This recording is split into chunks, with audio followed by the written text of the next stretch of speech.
Welcome back to AS English. In this video, you can see passive voice. முதலில் active வாய்ஸில் செயலை செய்பவர் முக்கியம், ஆனால் passive வாய்ஸில் செயல் பெறும் பொருள் முக்கியம். ஆக்டிவ் வாய்ஸில் pattern subject plus verb plus object. passive வாய்ஸினுடைய pattern object plus be verb plus V3.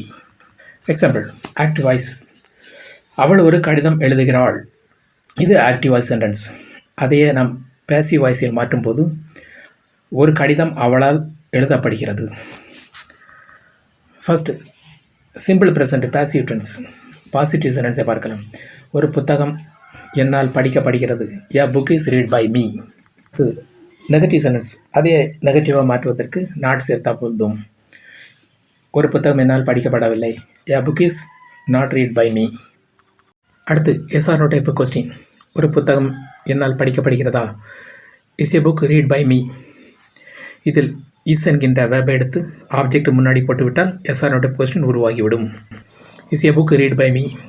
ஒரு புத்தகம் என்னால் படிக்கப்படுகிறதா? அடுத்து WH கொஸ்டின். என்னால் என்ன படிக்கப்படுகிறது?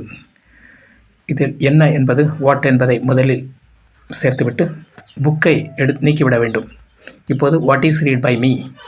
என்னால் என்ன படிக்கப்படுகிறது. அடுத்து past simple passive tense. First positive sentence. ஒரு புத்தகம் என்னால் படிக்கப்பட்டது. A book was read by me. Next negative sentence. Not சேர்த்து விட்டால் போதும். A book was not read by me. A புத்தகம் என்னால் படிக்கப்படவில்லை. அடுத்து எஸ்ஆர் நோ டைப் கொஸ்டின். ஒரு புத்தகம் என்னால் படிக்கப்பட்டதா? Was a book read by me.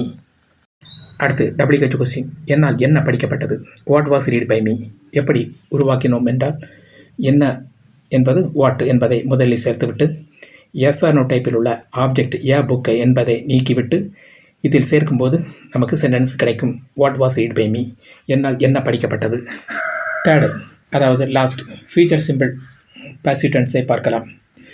First positive tense. ஒரு புத்தகம் என்னால் படிக்கப்படும். Future, a book will be read by me. அடுத்து நெகட்டிவ் சென்டென்ஸ். ஒரு புத்தகம் என்னால் படிக்கப்படாது. A book will not be read by me. Not சேர்க்கின்றோம், அவ்வளவுதான். அடுத்து எஸ்ஆர் நோ டைப் கொஸ்டின். ஒரு புத்தகம் என்னால் படிக்கப்படுமா? Will a book be read by me.